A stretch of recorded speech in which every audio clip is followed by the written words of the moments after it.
नमस्कार दोस्तों, रामधारी गुप्ता खंड 1 से प्रतिलेखन संख्या 10 80 शब्द प्रति मिनट की गति से बोला जाएगा। डिक्टेशन शुरू होगी 5 सेकंड में। Ready, start.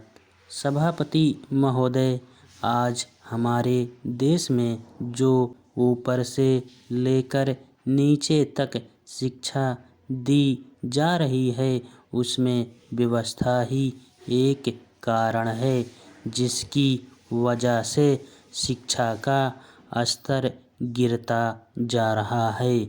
मेरा अपना विचार है कि जो शिक्षा प्रणाली है और जिस रूप में शिक्षा दी जा रही है, वही अनुशासनहीनता का भी कारण है।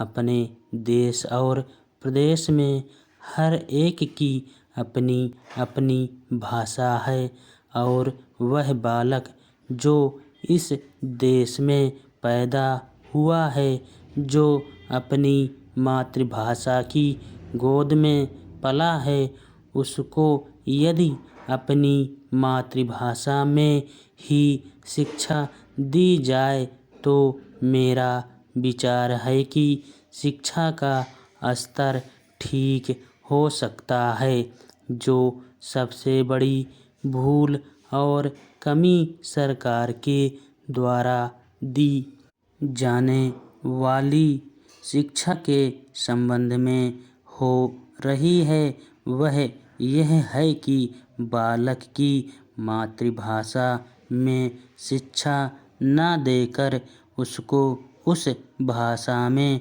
शिक्षा देने की व्यवस्था की गई है, जो हमारे देश या प्रदेश की भाषा कभी रही ही नहीं। मेरा अभिप्राय विदेशी भाषा अंग्रेजी से है।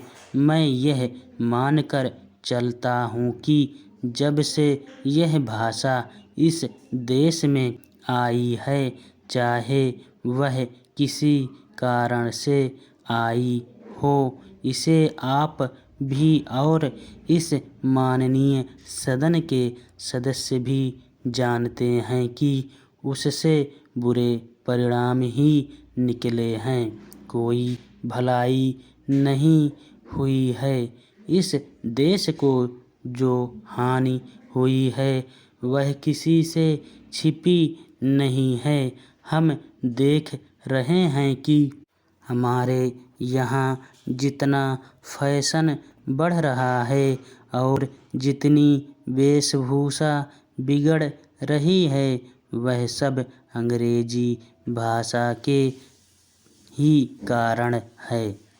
जिस समय यहाँ पर अंग्रेजों का राज्य था, प्रायः यह देखने को मिलता था कि वे लोग जो विशेष कर के किसी न किसी तरह से सरकारी पक्ष के ही होते थे, अंग्रेजों से मिलने के लिए जाते समय अंग्रेजी वेशभूषा का ही प्रयोग करते थे।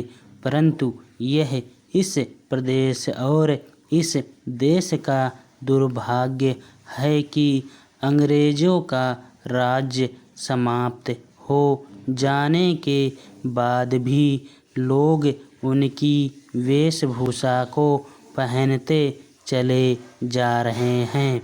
इससे जो प्रभाव हमारे देश के फैशन पर पड़ा, उससे लाभ के बजाय हानि ही हुई है और हो भी रही है। मेरा ऐसा विचार है कि अंग्रेजी वेशभूषा से इस देश को बहुत हानि हुई है। भारत की गौरवपूर्ण सभ्यता और संस्कृति के संरक्षण पर पर्याप्त ध्यान देने की आवश्यकता है। धन्यवाद।